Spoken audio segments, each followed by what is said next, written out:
जिस देश में ओहदेदारों से ओहदे न संभाले जाते हों, जिस देश में जान के रखवाले खुद जाने ले मासूमों की, जिस देश के आदिल बहरे हों आहें न सुने मासूमों की, जिस देश में हाकिम जालिम हो सिसकी न सुने मजबूरों की, उस देश के हर एक हाकिम को सूली पे चढ़ाना वाजिब है। उस देश के हर एक जालिम को सूली पे चढ़ाना वाजिब है। मैं सिंध और पाकिस्तान की बेटी उम्मे रबा, आज मेरा ये वीडियो पैगाम आईजी सिंध पुलिस रिफत मुख्तार साहब के नाम है। आईजी साहब, मैं सिंध की वो बेटी हूँ कि जिसने अपने बाप, दादा और चचा का जनाजा एक ही दिन में उठाया। मैं 6 सालों से इंसाफ के लिए मारी मारी फिरती रही हूँ। मेरी जान को शदीद खतरा लाहक है। आईजी साहब, आपकी पुलिस की जानिब से मेरा केस खराब करने की कोशिश की जा रही है। मुझे थ्रेट किया जा रहा है, मुझे हरास किया जा रहा है।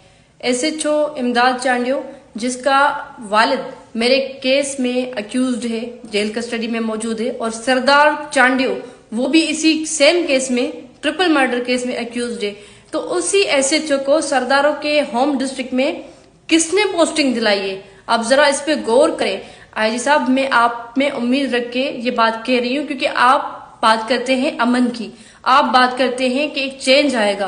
तो मैं आपसे ये बात करना चाह रही हूँ कि अगर आप अपनी पुलिस के इन भेड़ियों को नहीं पहचान पा रहे तो आप अपने डिपार्टमेंट पे पढ़ लें इन्ना लिल्लाहि व इन्ना इलैहि राजिऊन। अब फिर ये उम्मीद ना रखें, ये आप गुमान भी ना रखें कि कोई अमन हो सकता है, कोई चेंज आ सकता है। जब मैंने आपके डिपार्टमेंट से हाई ऑफिशियल्स से बात की है तो उनका ये कहना है कि ये कोई सियासी पोस्टिंग नहीं है।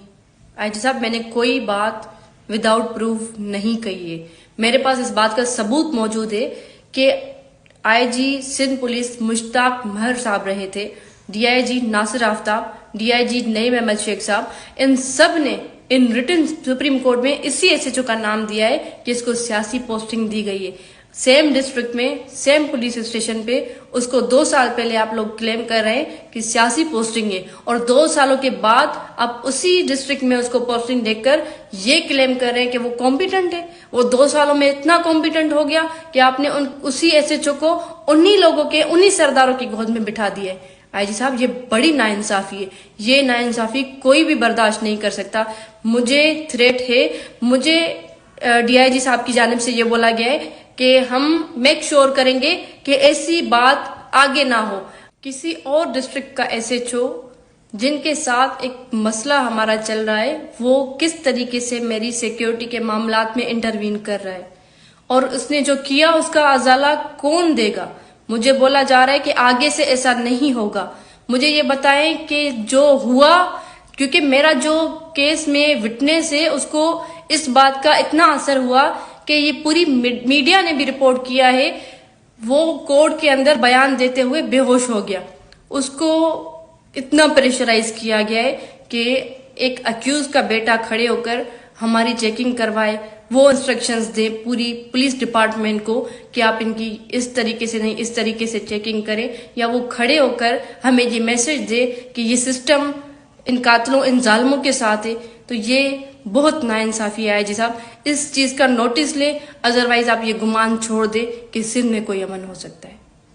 मैं हैरान हूं कि मेरा केस इतना हाई प्रोफाइल केस है जिसको नेशनल, इंटरनेशनल मीडिया ने कवर किया है।